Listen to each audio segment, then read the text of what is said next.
Hey, this is Simon Scriver. And this is Nikki Bell. We are running a virtual fundraising conference on November 19th. It's called Fundraising Everywhere, and you can find it at fundraisingeverywhere.com.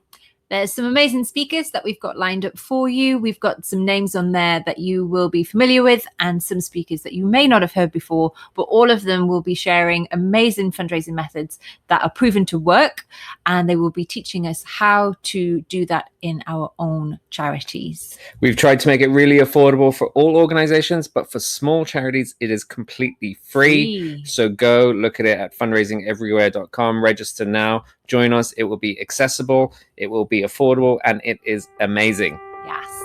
You're listening to Simon Scriver's Amazingly Ultimate Fundraising Superstar podcast, talking all things fundraising, charities, nonprofits, and more.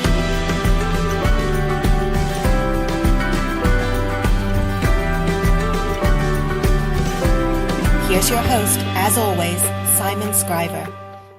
Let me start by apologizing profusely, if you are willing to hear and accept my apology.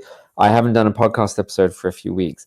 There's not really a legitimate reason. The closest legitimate reason I have is it's like conference season. So I've been at a bunch of Institute of Fundraising conferences. I've been at IFC in Holland. I've been at I don't know what else I've been at, but I've been doing a lot of speaking events around fundraising and around speaking, and so I just kind of haven't had the time to book in podcast episodes. So I apologize. You don't really care, but actually that leads me on to the quick tip today. Today is another quick tip. You know the deal. Hopefully by now it's like try and keep it less than 10 minutes if I can minimize my waffling and give you like practical quick tips on one area of your fundraising. And this is kind of a weird niche-y one today, because actually it's not so much about fundraising, but it's more about speaking at fundraising conferences, and it's about how to go about speaking at fundraising conferences. And this does kind of affect you as a fundraiser because firstly I believe us as a sector, we need to be sharing more, we need to be open more about our successes and our failures and how we do those, because we can learn from each other. I don't really believe we're in competition with each other, but I believe if one organization can help others raise more, it's good for the sector as a whole. So I think it's really important that we share our stuff at conferences, but also for you as a fundraiser, it's a great way to attend conferences and learn and become a better fundraiser without dipping into your training budget. If you have a training budget, a lot of people don't even have a training budget. So this is a way to get to conferences, because basically if you get asked to speak or you get the opportunity to speak at a conference, usually, unless they're real dickheads, usually they'll let you stick around for the full day. You can go into other sessions, you can meet amazing people. So it's really, really cool. A lot of where my learnings come from these days, my personal development comes from, is attending conferences, is meeting great people, is going to their sessions in between my own sessions. So let's think about how if this is something that has played on your mind, or even if it's not, maybe you could start thinking about presenting. And so here are a few things that I've realized make it easier, or increase your chances of speaking at conferences. I mean, the first hurdle you have to get over is this idea that you are not qualified to speak. I think, when I talk to people about speaking at conferences and I try and encourage them, this is usually what they say is, they're not an expert. They don't have the experience that some of the speakers do. Not as good as some of the speakers, you might even feel. The truth is the speakers don't know what they're doing either. The truth is nobody in the world knows what they're doing. We are all just absolutely struggling through life, struggling to get through the day. It is really, really problematic. But at the same time, you are, and I am, and everyone is an expert in their own experience. They're an expert in their own lived experience. They're an expert in their own successes and failures. And so you and I are an expert in sharing that story. People want to listen to you. People deserve to hear from you. You deserve to have a platform. Everyone deserves to have a voice sometimes. So get over that idea of not being an expert, because you certainly are an expert. I want to hear from you. I want to learn from your successes. I want to learn from your mistakes. And you're the only person who can tell me that. So you're just as qualified to get out there and stand on stage and talk about your own fundraising or your own successes or your own tips. Absolutely. So you're an expert. Park that. Now you've decided to you're going to do this. You want to decide what you actually want to get out of these presentations. Why would you speak? So is it just for free ticket? Is it to massage your ego because you're desperately insecure like all the other speakers on the fundraising network? Or is it, a free holiday? This is how all my holidays come about now these days. I tack them on to speaking events, which is fantastic. So think about what you want to get out of your presentations, and make sure there is a call to action in your presentations. It's not about selling. It's not about overwhelming your audience with bullshit they don't want. But what is the message you want them to take away from it? Do you want to start building your mailing list? Do you want them to subscribe to you? Do you want them to connect with you on LinkedIn? Do you want them to donate money to your organization? There's always a goal out of these things beyond sharing. So just think about what you're trying to get across. But at the same time, we have to put our audience first. And if you put your needs first, your audience is going to feel that they're going to feel like they don't have the connection with you. So think about what your audience is trying to get out of this. They want to learn. They want practical tips. They want stuff to take away step by step. They want to know what they're going to do next when they leave that room or when they leave your talk. They don't want fake hyperbole. They don't want kind of, just kind of waffle. They want good stuff. They want to be entertained. They don't want to waste an hour. They've got sessions to choose from. So let's try and make it a good experience for them. Make it fun, make it entertaining, make it interesting, spell stuff out for them, give them stuff to take away. Treat them like the lovely people they are, and then they'll think you're a lovely person. So just really try and connect with the audience about that. Now, in terms of how, on a practical level, you start speaking at these, a lot of conferences, like the IOF conferences and things like that, they invite applications. So once a year, they do what they call like a call for speakers or a call for papers. And you fill out a form saying who you are, why you want to speak, why you're qualified to speak, and what your topic is. And so when you're doing that, what you want to think is, okay, what's the committee looking for and what are the audience looking for? You need to get something across that's going to interest the committee. The committees are made up of usually experienced fundraisers or people who've gone to a lot of conferences who maybe get bored with subjects. So we want to keep it fresh. We want to have an interesting title. We want to have interesting topics that's going to attract them and fill their spot.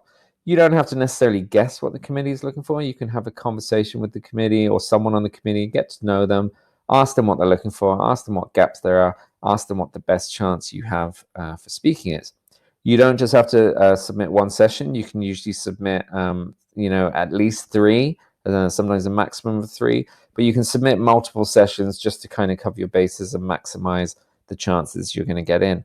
And then think about what the audience is looking for. Are the audience looking for something really niche and specific? More likely they're looking for something that they can apply in their own organization. So what can you say about your own experience that's then going to be taken away and used in their own experience? That's going to maximize the chances that the committee picks you, and it's going to maximize the chance the audience actually attends your session, and therefore you'll get more feedback, or you'll get a happier audience, and you'll get a more engaged audience, and you're more likely to be invited back. So you submit that session, it goes off, the committee decides whether to invite you or not, and then usually what happens is they pay your way to go, they pay your way to stay, they pay your way to attend, but they don't pay fees. A lot of conferences don't pay fees. Some really shitty conferences, or conferences who really don't get the idea of professionalism in our sector, they don't even pay your expenses, so you have to pay your own way to get there, which is really kind of dividing or excluding of people. It makes our speakers just simply be like kind of a bit more privileged because they can afford to do that. So it's a really, really bad idea. But anyway, most conferences will pay your expenses, yeah? So they'll pay your flights there, or they'll pay the cheapest way to get there, and they'll pay your hotel if necessary. Some conferences will also pay you a fee. A lot of the conferences I do now, I'll only do if they pay a fee because this is my job. Don't be afraid to ask. Don't be afraid to push back. Don't feel bad about taking these expenses. I know often when people start up, they feel bad about taking these expenses because it's feels like it's coming out of the bottom line of charities. But no, absolutely not. These conferences are making money. Your attendees are going to benefit from listening to you. You deserve to be paid for your time. So really kind of push for that. Really try and get into that. When you get accepted to speak, or no, let's assume you're not going to get accepted to speak, because very often you won't get accepted in the first year of applying.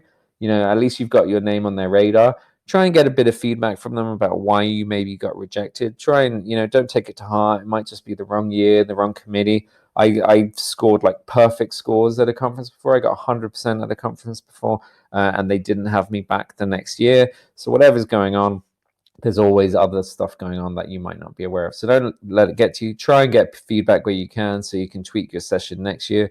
At least you're on their radar, so they're going to recognize your name when it comes through the following year. When you do go and you do speak, I've done sessions before about being a better speaker, so I won't get into that. But do try and give the audience what they want, and then do make sure that you're getting feedback from the audience. Give them time to ask questions, chat to them afterwards. Usually these conferences will give evaluation forms to audiences, so make sure you read the evaluations when they come through a month or two later and learn from that, tweak your session, because you are going to reuse the session. You can, once you have a session that works or that you've spent time developing, you can start to bring it around to other conferences because it's a new audience, and it just becomes an easier job for you to then get out there and speak that, because your session is getting better all the time and you don't have to put quite as much work into actually developing it. So that feedback is really, really important. Also get advice and support from other people. So, talk to other speakers who've maybe gone down the path that you want to go to, or are speaking at events that you want to go to. Get their tips, see what they know, speak to the committee, see what they can give you, what insights they can give you. Make sure you practice your session with your coworkers, practice it with other parties, run it by people. You want to put your best effort into this, because the feedback that you get from this is going to be used to get other speaking opportunities. Also, how well you deliver your message on the day is going to affect whether you get donors in, whether you get people connecting with you, whether you get job offers from it. So think about it like that. I mean, essentially, every time I speak, my goal is to get one piece of work, and generally I do. And I put a lot of time and effort into making sure that happens, make sure I get it right. If that doesn't happen, then you got to think about, okay, what's happening wrong in the session? Let's look at feedback. Let's talk to other speakers. Let's listen to other speakers. Let's learn and just constantly develop and constantly get better at what we do. No one is great from the beginning. Even now, the most experienced and best speakers have bad days, but we're all capable of this. We all deserve this. If you want it, you're well able to do it, and over time you can become better and better speaker, until maybe it becomes a big fixture of your career and your personal development. Or even like me, I didn't start speaking because I necessarily wanted to. I saw it as a challenge and someone invited me to, but now it's like my full-time job. It's been completely life-changing for me. I really encourage people to do it. At least it's something for you to try in terms of your personal development. And maybe it's not for you, and then you can just not even listen to this quick tip, except you've already listened to it if you've got this far. So the joke's on you. But that's it. That's my quick tip for today. Bit of a random one, but it's just relevant because I've been at so many conferences lately and I'm loving it. I love these conferences. But anyway, we'll be back on track. I've got some good interviews coming up. I've got some more quick tips coming up. I promise I'll be back on the ball now with this podcast. Thank you for listening. Have a lovely week. You've been listening to Simon Scriver's Amazingly Ultimate Fundraising Superstar podcast. Don't forget to subscribe and head over to changefundraising.com to learn more or get in touch with Simon. Or don't, whatever. You're big enough to make your own decisions.